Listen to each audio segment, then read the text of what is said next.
स्वागत है आपका अपने YouTube channel UB education academy पर। मैं प्रीति कुमारी आज आपको पढ़ाऊंगी एनसीईआरटी जियोग्राफी क्लास 6 का लेसन 1 जिसका नाम है सौरमंडल में पृथ्वी। उससे पहले हम अपनी बेसिक की तरफ ध्यान देंगे। तो हमारा पहला स्टार पॉइंट है भूगोल वह शास्त्र है जिसके द्वारा हम पृथ्वी के बाहरी तथा आंतरिक परतों का अध्ययन करते हैं।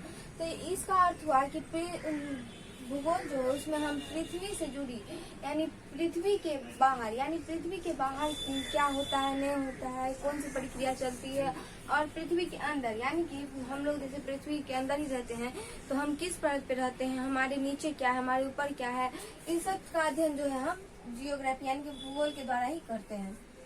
उसके बाद है जियोग्राफी। तो जो भूगोल को हम इंग्लिश में जियोग्राफी कहते हैं। तो जियोग्राफी दो शब्दों से मिलकर बना है, पहला जियो और दूसरा ग्राफी। जियोग्राफी जिसमें जियो का अर्थ होता है पृथ्वी और ग्राफी का अर्थ होता है वर्णन। तो इससे यानी जियोग्राफी का अर्थ हो गया पृथ्वी का वर्णन, जो कि हम इसके परिभाषा से भी ज्ञात कर सकते हैं। उसके बाद है जियोग्राफी लैटिन भाषा का एक शब्द है। तो बहुत सारी भाषाएं हैं जैसे कि उर्दू, हिंदी, फारसी, उसी तरह एक लैटिन भी एक भाषा ही है जिसका शब्द है जियोग्राफी। उसके बाद है जियोग्राफी शब्द सबसे पहले इरेटोस्थनीज ने दिया। तो बहुत सारी जैसे कि हमारे साइंस में भी बहुत सारी ऐसी चीजें हैं जिनकी जानकारी हमें नहीं थी, पर जैसे जैसे जानकारी होते चली गई हम उसके बारे में अध्ययन करते चले गए। उसी तरह जो हमारे जियोग्राफी था जो मतलब भूगोल को जियोग्राफी कहने वाले जो पहले इंसान थे वह थे इरेटोस्थनीज। उसके बाद है भूगोल के जनक हिकेटियस को कहा जाता है।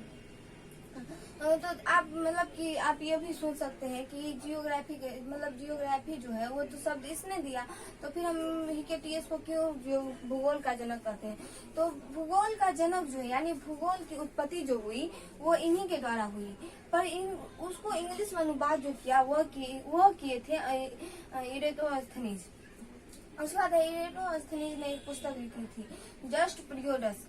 इस पुस्तक में इन्होंने पृथ्वी से जुड़ी कुछ घटनाएं लिखी थी, जैसे कि बहुत सारी ऐसी चीजें हैं जैसे कि पृथ्वी एक ग्रह है, सूर्य एक तारा है इत्यादि। इन्होंने हर एक कुछ को उस बुक में लिखा था।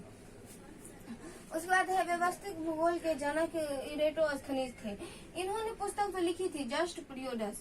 हिकेटियस ने जस्ट पीरियड्स नामक पुस्तक लिखी थी, पर उन्होंने जैसे कि हम अभी आपको क्रमबद्ध तरीके से पढ़ा रहे हैं कि भूगोल क्या है, जियोग्राफी का अर्थ क्या होता है, ये भाषा कौन से भाषा का शब्द है, तो हम आपको क्रमबद्ध तरीका से पढ़ा रहे हैं।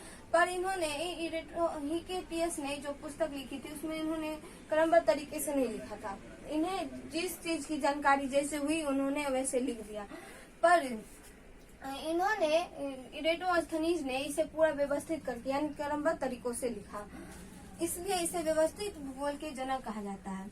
उसके बाद है वर्तमान भूगोल के जनक अलेक्जेंडर वान हम्बोल्ट है।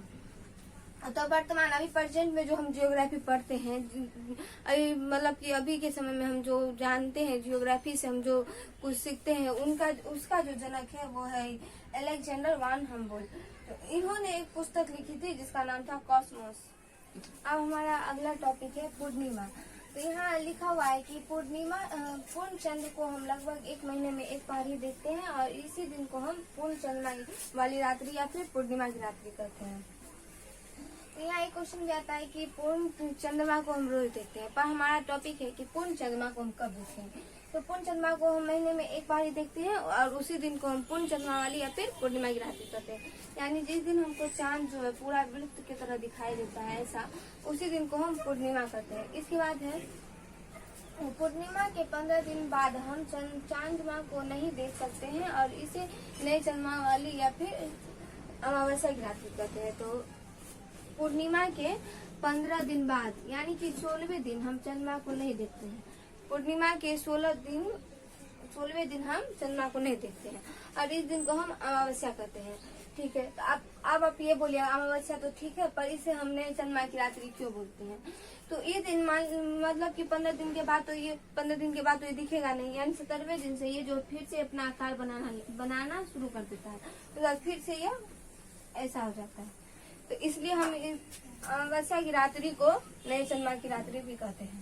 तो सूर्य के अत्यधिक तेज प्रकाश के कारण हम रात के समय में चमकने वाली वस्तुओं को दिन में नहीं देखते हैं। ऐसा क्यों होता है?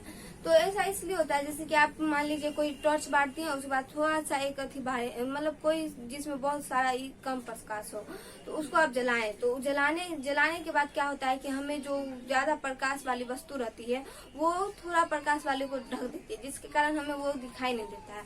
तो उसी प्रकार जो है हमारे सूर्य के प्रकाश के कारण, जो कि सूर्य के पास इतना सारा प्रकाश है जो पृथ्वी तक आती है, तो उसके प्रकाश के कारण ही हमें रात में चमकने वाली वस्तु दिन में नहीं दिखाई देती है। इसके बारे में हम आपको और अच्छा से बताएंगे अगले स्टार पॉइंट में। उसके बाद है सूर्य, चंद्रमा और वे सभी वस्तुएं जो रात के समय में आसमान में चमकती हुई दिखाई देती है, खगोलीय पिंड कहलाती है। तो अब मतलब कि आप तो अब यहाँ पे आपको एक डॉट भी हो सकता है कि यहाँ चंद्रमा तो ठीक है, वे सभी में मान लेते हैं कि तारे भी चमकती है, उसके बाद ये सूर्य रात में कैसे चमकती है? तो आप ये हमेशा याद रखिएगा कि दिन हो, रात हो या फिर कोई भी समय हो, हाँ सभी समय में जो है सूर्य हो, चंद्रमा हो या फिर तारे हो, सभी जो है आसमान में ही रहते हैं। वो आसमान से कहीं जाते नहीं है। वो हमें इसलिए नहीं दिखाई देते हैं क्योंकि हमारी पृथ्वी जो है 2 गोलार्ध में विभक्त है, उत्तरी गोलार्ध और दक्षिणी गोलार्ध। तो होता ऐसा है कि पृथ्वी अपने अक्ष पे भी घूमती है, सूर्य का चक्कर लगाने के साथ साथ वो जो है अपने अक्ष पे भी ऐसे ऐसे घूमती है। तो जिसकी वजह से जो होता है कि जब पृथ्वी दक्षिण की ओर रहती है तो प्रकाश दक्षिण की ओर आता है, और जब उत्तर की ओर रहती है तो उत्तर की ओर प्रकाश आता है। तो मान लीजिए यहाँ सूर्य का प्रकाश जा रहा है तो यहाँ हम दिन मान लेते हैं, ठीक, और यहाँ सूर्य का प्रकाश नहीं जा रहा है तो यहाँ हम रात मान लेते हैं। उसके बाद है अगर मान लीजिए जिस ओर सूर्य का प्रकाश जाएगा उधर दिन, और जिधर नहीं जाएगा उधर रात हो जाएगा। तो आप समझ गए कि ऐसा क्यों होता है। तो उसके बाद है हमारा अगला स्टार पॉइंट है कि कुछ खगोलीय पिंड बड़े आकार वाले तथा गर्म होते हैं, ये गैसों के बने होते हैं, इसके पास अपनी ऊष्मा तथा प्रकाश होता है जिसे ये बहुत अधिक मात्रा में उत्सर्जित करते हैं। बाद इन खगोलीय पिंडों को तारा कहते हैं, ठीक। तो आप समझ गए। तो ये जो है बड़े आकार वाले। तो अब जो हम मतलब कि हम जैसे यहाँ पे बताए थे कि सभी को हम खगोलीय पिंड कहते हैं, यानी कि ब्रह्मांड में जितना सारा भी वस्तु है सबको हम खगोलीय पिंड कहते हैं, ठीक। तो ब्रह्मांड में एक ही वस्तु तो नहीं है, बहुत सारी है। ब्रह्मांड में हमारी पृथ्वी, सूर्य, तारे, ग्रह, उपग्रह, उल्का पिंड सभी है। तो सभी का आकार तो सेम होगा नहीं। अगर सभी का आकार सेम होता तो पृथ्वी जो है सूर्य से छोटी नहीं होती, चंद्रमा पृथ्वी से छोटा नहीं होता। तो उसी तरह कुछ बड़े आकार वाले, जैसे मान लेते हैं कि सूर्य, ये भी है बड़े आकार वाले होते हैं। उसके बाद जो है ये गर्म होते हैं। तो जैसे सूर्य का प्रकाश को हम महसूस करते हैं तो उससे हम यह अनुभव कर सकते हैं कि सूर्य का प्रकाश जो है गर्म होता है। तो इससे हम ये भी समझ सकते हैं कि ये गर्म होते हैं। उसके बाद ये गैसों के बने होते हैं। तो इससे भी हम ये मतलब कि समझ सकते हैं कि ये गैसों के बने होते हैं। जब आप सूर्य की तरफ देखिएगा तो आप यह भी महसूस कर सकते हैं। उसके बाद इसके पास अपनी प्रकाश और अपनी ऊष्मा होती है। आप कितनी बार देखे होंगे कि मतलब सुने होंगे कि बड़े बुजुर्ग से कि सूर्य के प्रकाश से ही हमारी पृथ्वी प्रकाशित होती है। तो अगर सूर्य के पास अपना प्रकाश नहीं होता तो हमारी पृथ्वी कैसे प्रकाशित होती है। और हाँ, एक बात और, आप कभी ये मत सोचिएगा कि जैसे हमारी पृथ्वी के पास अपनी प्रकाश है, अगर हमारी पृथ्वी के पास अपनी प्रकाश होती तो हम यहाँ रहना हमारे लिए संभव नहीं होता। उसके बाद इसे बहुत अधिक मात्रा में उत्सर्जित करते हैं। तो ये उत्सर्जित ही करते हैं तभी तो हमारे तक जो सूर्य का प्रकाश आता है, या फिर उल्का पिंड, खगोलीय पिंड, ग्रह, उपग्रह, चंद्रमा, जो सभी सूर्य के प्रकाश से प्रकाशित होते हैं, तो वो अपने प्रकाश को उत्सर्जित करते तभी तो वो हमारे तक आ पाता है। तो आप यह समझ गए।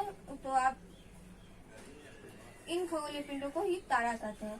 तो आप समझ गए कि तारा होने के लिए कितने शर्त, मतलब मान लीजिए ये शर्त ही है कि वो जो है बड़े आकार के होंगे, गर्म होंगे, उसके बाद गैसों के बने होते हैं, अपनी प्रकाश और ऊष्मा को, उनके पास अपनी प्रकाश और अपनी ऊष्मा होगी जिन्हें वो बहुत बड़ी मात्रा में उत्सर्जित करेंगे।